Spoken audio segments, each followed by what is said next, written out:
होली के पावन पर्व की आप सभी को हार्दिक शुभकामनाएं। आइए जानते हैं होलिका पूजन की सामग्री क्या क्या होती है, होलिका पूजन कैसे करें, होलिका दहन कब करना है, 2 या 3 तारीख को क्या रहेगा दोनों दिन का शुभ मुहूर्त, आपके क्षेत्र में होलिका दहन कब होगा।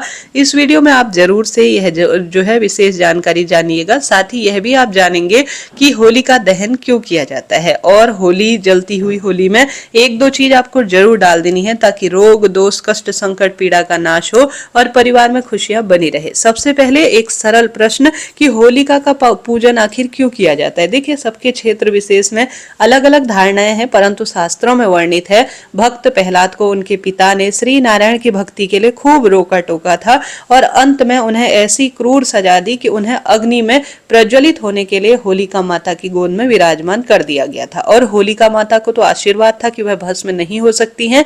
ऐसी स्थिति में श्री नारायण के भक्तों ने घर घर में होली प्रज्वलित अर्थात अग्नि प्रज्वलित कर कर उनका पूजन किया था और प्रार्थना की थी कि हे अग्नि देवता, भक्त प्रहलाद की रक्षा करे और उनके जीवन को पूर्ण रूप से सुरक्षित करे। इसलिए होलिका माता के अर्थात जो अग्नि है उसका पूजन करने का विधान शास्त्रों में कहा गया है। यही कारण है कि इसलिए अग्नि पूजन किया जाता है और इसी दिन खास तौर पर किया जाता है। अब सामग्री क्या क्या लगती है होलिका पूजन की।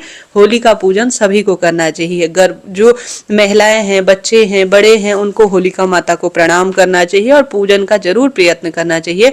इससे बहुत सुंदर नरसिंह भगवान की कृपा मिलती है, श्री नारायण की कृपा मिलती है और सदा सर्वदा परिवार में खुशियां रहती है। तो सबसे पहले एक नजर सामग्री की तरफ देख लेते हैं। एक सुंदर सी पूजा की थाली लीजिए और पूजा की थाली में गोबर के उपले, जिन्हें कंडे कहा जाता है, वह रखे जाते हैं।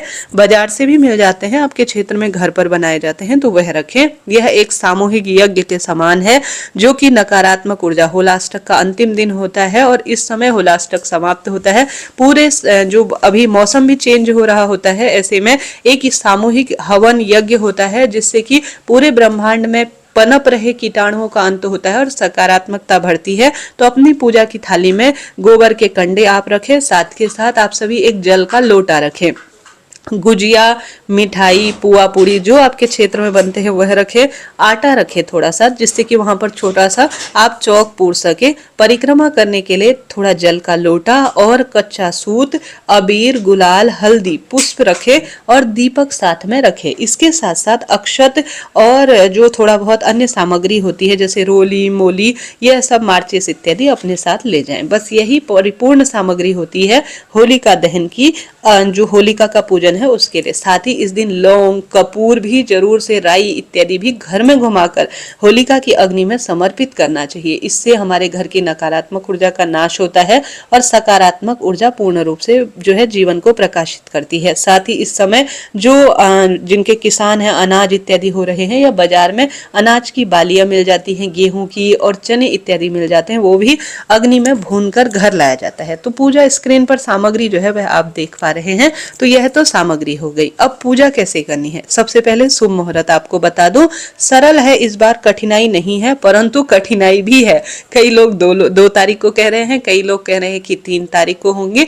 तो ऐसी स्थिति में अधिकतर गुरुजनों का मत है, क्योंकि 3 तारीख को होलिका दहन में बहुत बड़ा असमंजस की स्थिति है कि पूरे दिन भर में सूतक है, क्योंकि चंद्र ग्रहण विराजमान है। शाम को अगर आपके क्षेत्र में 3 तारीख को करेंगे ना, तो आप पूछिएगा कि कब करने जा रहे हैं, क्योंकि क्षेत्र विशेष परंपरा के अनुसार अलग अलग धारणाएं हैं। परंतु अधिकतर गुरुजन और हमारे क्षेत्र में और हमारे पंचांग में जो जानकारी दी है, शुद्ध अवस्था में प्रदोषकालीन पूर्णिमा तिथि में हमेशा कहा गया है, जब पूर्णिमा तिथि प्रदोष काल में व्याप्त हो उसी दिन पूर्णिमा का व्रत करना चाहिए और उसी दिन होलिका दहन करना चाहिए। तो अधिकतर गुरुजन और हमारे क्षेत्र में यही मान्यता है, यही निकल कर आ रहा है, यही एकमत निर्णय है कि 2 तारीख को होलिका दहन किया जाएगा। अब 2 तारीख आपको होलिका दहन का शुभ मुहूर्त बताती हूँ।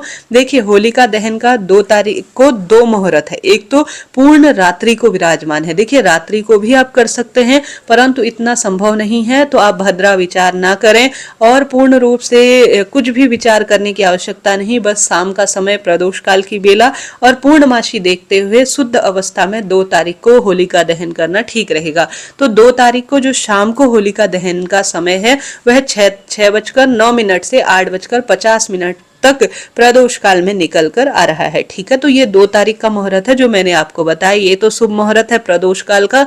एक 2 तारीख को मध्य रात्रि में किया जा रहा है, वह है पंचांग में भी दिया गया है 1:27 से 2:40 के आसपास तक। ठीक है जी, तो ये 2 तारीख के दोनों मुहूर्त मैंने आपको सुविधा अनुसार आपको बता दिए। इसके ज्यादा आप अपने क्षेत्र अनुसार जरूर एक बार पूछ जरूर लीजिएगा, सबकी अपनी अपनी अलग अलग क्षेत्र इस हिसाब से निकलने वाले पंचांग की बात है।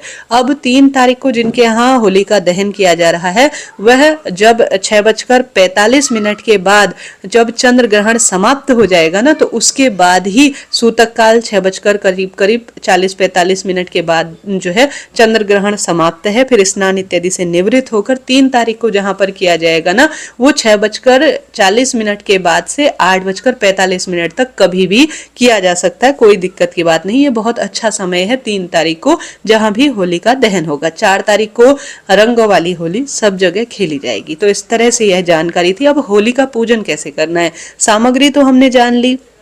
अब होली का पूजन कैसे किया जाता है, सबसे पहले सुसज्जित अवस्था में बहुत सुंदर तैयार हुआ जाता है, पति पत्नी साथ में सभी लोगों को सुबह शाम जब भी होलिका का जो सुसज्जित हो जाए ना, चौराहे पर ही अधिकतर स्थानों पर होली का जो मंडप टाइप का होता है, होलिका का जो स्वरूप होता है वो बनाया जाता है अलग अलग तैयारी कर कर। सबसे पहले हमारे क्षेत्र में तो भोजन किए बिना ही होलिका का पूजन करने का प्रावधान है। सबसे पहले जहाँ पर भी एक पूर्व या उत्तर दिशा की ओर मुख करे और धरती पर थोड़ा सा जल से अपने हाथों को फेर कर उस स्थान को थोड़ा सा पोंछ लीजिए, चौक सा लगा लीजिए और उसके ऊपर आटे का छोटा सा स्वास्तिक बना लीजिए। उसके ऊपर एक दीपक रखा जाता है, सावधान दीपक बहुत ध्यान से रखना है, नहीं तो होलिका अभी भी भस्म हो सकती है। कहने का अर्थ है कई बार होता है कि कई महिलाएं गलती कर देती हैं, तो दीपक थोड़ा सा होलिका माता से सटाकर दूर को रखें, तभी आपका, नहीं तो उसी समय दहन होने का भी संभावना होती है। तो पहले दीपक लगा लीजिए, फिर होलिका माता के निमित्त आप जो कंडे लेकर गए हैं, कंडे में हल्दी और अबीर गुलाल लगाकर अग्नि में छोड़ दीजिए, अर्थात जो रात को अग्नि जलेगी होलिका माता के समक्ष रख दीजिए। फिर उन्हीं कंडों में या एक होलिका माता का जो स्वरूप बना है उन पर हल्दी, रोली, चंदन, मौली, अक्षत सभी चीजें समर्पित करें, भोग प्रसाद लगाएं, अबीर गुलाल समर्पित करें, पुष्प समर्पित करें। फिर कच्चा सूत आपके पास जो है, ओम नमो भगवते वासुदेवाय इस महामंत्र का जाप करते हुए 5 परिक्रमा, 7 परिक्रमा या 11 या 21 परिक्रमा आप परिक्रमा जो है कच्चे सूत से लगाएं। उसके बाद थोड़ा सा जल पूरे जो होली है उसके चारों तरफ, होली ठंडी करने के हिसाब से आप मन में ध्यान करें और समर्पित करें और प्रार्थना करें, ढोक दें कि हे होलिका माता, जीवन में खुशियां इसी तरह से बनी रहे हो और सौभाग्य हमेशा बना रहे। ऐसी प्रार्थना कर कर आप सभी को होलिका माता का पूजन कर कर घर की तरफ आ जाना है। देखिए थोड़ा थोड़ा क्षेत्र विशेष के अनुसार चीजें जो है बदलती हैं। हमारे क्षेत्र में तो इसी तरह से होलिका का पूजन किया जाता है। जो मौसमी फल, मिठाई, गुजिया इत्यादि है वो सब चीजों का भोग लगाया जाता है। तो इस तरह से यह होलिका पूजन का मैंने आपको विधान बताया। घर आकर जो हल्दी थाली में आपने बचा कर लाए हैं जो होलिका पूजन से, उसके स्वास्तिक घर के दरवाजे पर लगाए जाते हैं। अपने बच्चों के हाथ पर मौली लगाई जाती है, मौली हाथ में बांधी जाती है, बच्चों के हल्दी कुमकुम का तिलक लगाया जाता है। तो इस तरह से ये होलिका दहन का शुभ मुहूर्त, पूजा विधि और मैंने सामग्री आपको बताई। जरा सा भी वीडियो उचित उपयोगी रहती है तो कमेंट्स बॉक्स में आप सभी जय माता दी लिखे। कोई प्रश्न हो पूछिएगा। जय माता दी, राधे।